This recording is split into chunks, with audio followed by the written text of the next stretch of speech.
Saya berada di Kedah Siantan Jengka 19 Temeloh Pahang. Saya ulangi, Temeloh Pahang. Okey, di kawasan Jengka ni permasalahan dengan air selalu berlaku. Okey, hari ni 1 Syawal. 1 Syawal orang warga kota, anak-anak rantau semua balik dan beraya di rumah ibu bapa apa semua. Tapi tengoklah keadaan kami, air pahit ni terpaksa. Kalau yang ada sekolah macam ni, bolehlah tebok ni sini sikit lagi. Kalau kata tengok, jangan kata raya, hari tak raya pun selalu permasalahan di Jengka ni. Tak tahulah apa masalah. Paip bocor, ini rosak, itu rosak. Kami harap kerajaan negeri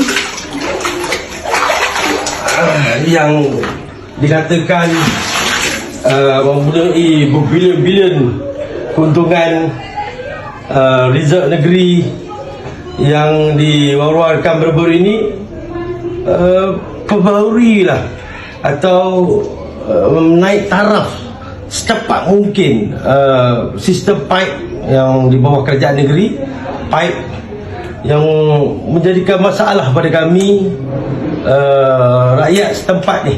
Kami tak nak salahkan siapa-siapa, kerajaan negeri ke siapa ke, cuma kami mohon agar masalah pipe ni, air ni diselesaikan. Ini hari raya.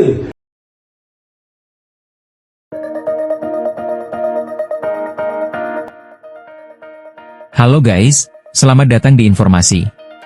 Kali ini kita akan membahas tentang Malaysia tampaknya mengalami krisis air bersih lagi. Seorang pengguna media sosial dengan nama akun Atan, asal Malaysia, mengungkapkan keluhannya terkait kesulitan mendapatkan air bersih di lingkungan tempat tinggalnya. Ironisnya, kondisi tersebut terjadi menjelang Hari Raya Lebaran, momen yang identik dengan kebersamaan keluarga dan berbagai kebutuhan rumah tangga yang meningkat. Atan, yang mengaku tinggal di Felda Siantan Jengka 19, Temeloh Pahang, menyampaikan bahwa keterbatasan air bersih menjadi kendala serius bagi keluarganya. Ia mengungkapkan bahwa persediaan air yang tersedia tidak mencukupi untuk memenuhi kebutuhan seluruh anggota keluarga, terutama di saat penting seperti perayaan Lebaran. Menurutnya, permasalahan air bersih ini bukanlah hal baru yang hanya terjadi menjelang hari besar keagamaan.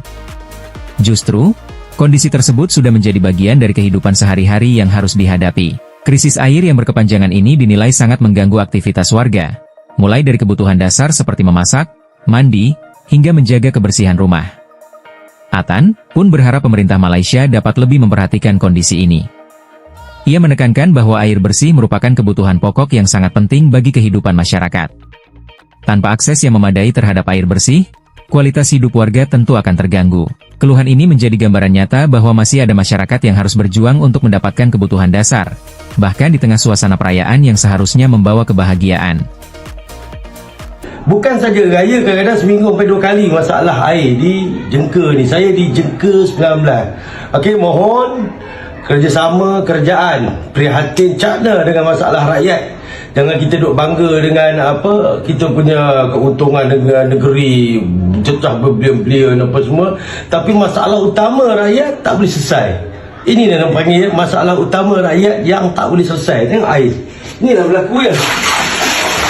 Terpaksa kalau macam saya ni bolehlah. Kalau budak-budak, anak-anak yang dah jadi 5, dah 4 nak mandi macam mana keadaan macam ni.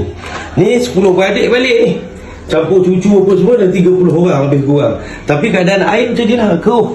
Ini belum pinggan lagi apa, tak boleh basuh apa semua. Mohon sangat-sangat kerajaan negeri yang mempunyai keuntungan berbilion-bilion tahun ni, resort negeri yang berlebihan, cakna buatlah untuk rakyat. Jangan kita nak tunding jari, negeri ni diperintah oleh sekian-sekian, air dia masalah, air dia keruh macam TO. Kita sendiri Pahang dan Rumah Moh, tengok ini. Okey, saya bukan nak cerita pasal politik. Teruskan usaha untuk rakyat ni, buat yang terbaik. Jangan sampai seminggu 2 kali terbetul bekalan air. Okey, wassalam.